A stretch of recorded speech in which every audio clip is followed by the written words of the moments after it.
اعوذ باللہ من الشیطان الرجیم بسم اللہ الرحمن الرحیم نحمدہ و نصلی علی رسولہ الکریم۔ جی یہ واقعہ ہے ایک ٹرکش امیگرنٹ کا۔ وہ ایز اے اسٹوڈنٹ امریکہ آیا اور پھر بلینئر بن گیا۔ دیکھیں یہ واقعہ ہے حمدی اولکایا کا، جو ٹرکش میں ایک ڈیری فارمنگ فیملی سے تعلق رکھتا تھا۔ وہ امریکہ پڑھنے آیا، اس نے اپنی پڑھائی مکمل کی اور اس کے بعد اس نے ایک چیز کی شاپ کھولی، فیٹا چیز کی۔ حمدی کہتا ہے کہ وہ اپنا چیز کی شاپ، ایک چھوٹا بزنس چلا ہی رہا تھا کہ ایک دن وہ اپنے میل چیک کر رہا تھا تو اس میں ایک جنک میل آئی جو ایک دنیا کی سب سے بڑی چیز بنانے والی کمپنی کرافٹ کی طرف سے تھی۔ کرافٹ والے اپنی ایک چیز بنانے کی اور یوگرٹ بنانے کی جو پلانٹ تھی ان کی، وہ سیل کر رہے تھے۔ یہ پلانٹ 84 ایئرس اولڈ تھی، 1920 میں یہ پلانٹ انہوں نے لگایا تھا، لیکن اب وہ اس پلانٹ کو پروفیٹیبل نہیں دیکھتے تھے۔ اس پلانٹ پہ انہیں لاس ہو رہا تھا۔ انہوں نے بہت کوشش کی کہ اس کو پروفیٹیبل بنائیں، لیکن وہ ایسا نہیں کر پا رہے تھے۔ ان کی پروڈکٹ سیل نہیں ہو پا رہی تھی، وہ صحیح پروڈکٹ، یوگرٹ پروڈکٹ مارکیٹ میں نہیں لا رہے تھے۔ ان کے سارے کنسلٹنٹس نے، ایڈوائزرس نے یہی مشورہ دیا کہ اس پلانٹ کو بند کر دیا جائے۔ اس پلانٹ کے 55 امپلائیز تھے، انہوں نے 55 امپلائیز کو فائر کرنے کا فیصلہ کیا۔ وہ جو لیٹر تھا اس کے اندر انہوں نے پلانٹ کی قیمت لکھی ہوئی تھی، 1 ملین پلانٹ کی قیمت تھی۔ اچھا، چونکہ حمدی کا تعلق ایک ڈیری فارمنگ فیملی سے تھا، اس کی گٹی میں یوگرٹ بنانا اور چیز بنانا اور اس قسم کی چیزیں شامل تھی، تو اس کو یہ شروع میں تو اس کو اٹریکٹیو نہیں لگا تھا۔ اس نے یہ لیٹر ڈسٹ بن میں پھینک دیا تھا، لیکن اس کو پھر دوبارہ خیال آیا، اس نے دوبارہ یہ لیٹر ڈسٹ بن سے اٹھایا اور اس کے بعد اس نے اس پہ غور کرنا شروع کر دیا۔ اسے یہ 1 ملین کی قیمت جو اس پہ لکھی ہوئی تھی وہ کافی سستی لگ رہی تھی، اس لیے کہ یوگرٹ کا پلانٹ لگانا اتنا آسان نہیں ہوتا۔ تو اس نے فیصلہ کیا کہ شاید وہ اس پلانٹ کو خریدنے کی کوشش کرے گا۔ اس نے اپنے لائر کو فون کیا، اس نے لائر کو کہا کہ میں یہ ایک پلانٹ سیل کر رہے ہیں کرافٹ والے، ان سے خریدنا چاہتا ہوں۔ اس کے لائر نے پوچھا کہ حمدی یہ بتاؤ اس کی قیمت کیا ہے؟ اس نے کہا اس کی قیمت $1 ملین ہے۔ اس نے کہا حمدی کیا تم پاگل ہو گئے ہو؟ تم نے مجھے 6 مہینے سے میری فیس نہیں دی، یہ تم 1 ملین کہاں سے اکٹھا کرو گے؟ حمدی نے کہا کہ چلو کوشش کرتے ہیں، اور اس کے بعد حمدی اور اس کے لائر ایکٹیو ہو گئے۔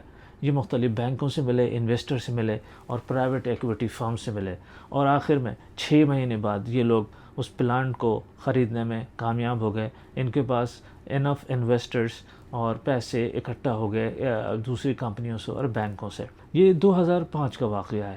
2005 میں حمدی نے یہ پلانٹ خرید لیا۔ اس نے جو 55 امپلائیز جو کرافٹ کمپنی فائر کر رہی تھی، اس میں سے اس نے 5 سلیکٹڈ امپلائیز کو اپنے پاس رکھا اور ان کے ساتھ مل کر اس نے دن رات محنت کی، اور آخر 2 سال بعد یعنی 2007 میں چوبانی فیکٹری، جو اس کا نیو نیم تھا، ٹرکش نیم تھا چوبانی، جس کے معنی ہوتے ہیں شیفرڈ، اس نے اس کمپنی کے تھرو یوگرٹ کی پہلی شپمنٹ لانگ آئلینڈ کے گروسری سٹورز میں سپلائی کرنا شروع کر دی۔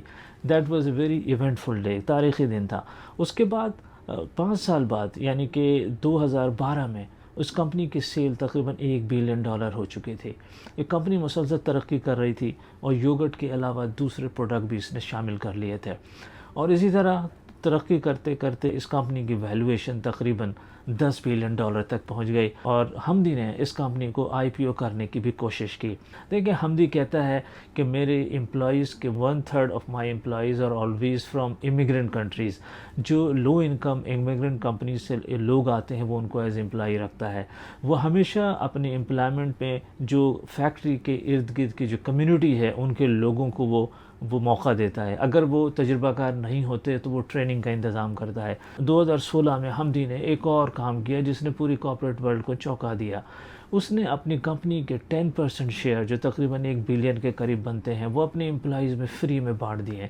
یعنی اس نے اپنے خاکروبوں کو، چوکیداروں کو، کلرکوں کو، مینیجر کو کمپنی کا مالک بنا دیا، اپنا پارٹنر بنا دیا۔ اور یہی نہیں بلکہ حمدی اپنی پروفٹ کا 10% چیریٹیز میں بھی دیتا ہے۔ یہ ایگزیکٹلی وہی چیز تھی جو سورہ قصص کے اندر اللہ تعالیٰ بزنس مین کو کامیاب ہونے کے لیے کہتے ہیں، اور ان اقدامات کی وجہ سے حمدی ایک اسٹوڈنٹ سے ایک بلینئر بن گیا۔ آج حمدی کی چوبانی کمپنی دنیا کی سب سے بڑی یوگرٹ بنانے والی کمپنی ہے، اور وہ 10 بلین کی IPO کے لیے تیار ہے۔ لیکن میں اب جو آج جس طرف آپ کی توجہ دلانا چاہتا ہوں وہ ہے قرآن کا وہ راز جس پہ عمل کر کے حمدی نے یہ کامیابی حاصل کی تھی۔ دیکھیں، حمدی ایک اسٹوڈنٹ کے طور پہ آیا تھا، حمدی ایک کسان کی فیملی سے تعلق رکھتا تھا، لیکن اس نے ان قرآن کے راز پہ عمل کیا جو سورہ قصص میں اللہ تعالیٰ بیان فرماتے ہیں۔ سورہ قصص میں اس بنی اسرائیل کے سب سے بڑے بزنس مین قارون کو اللہ تعالیٰ نے کچھ نصیحتیں کی تھیں ان کے وائز لوگوں کے تھرو۔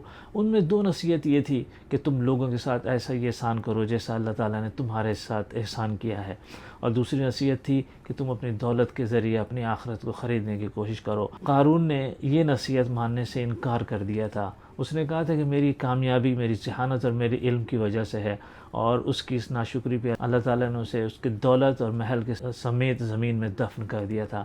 وآخر دعوانا ان الحمد للہ رب العالمین۔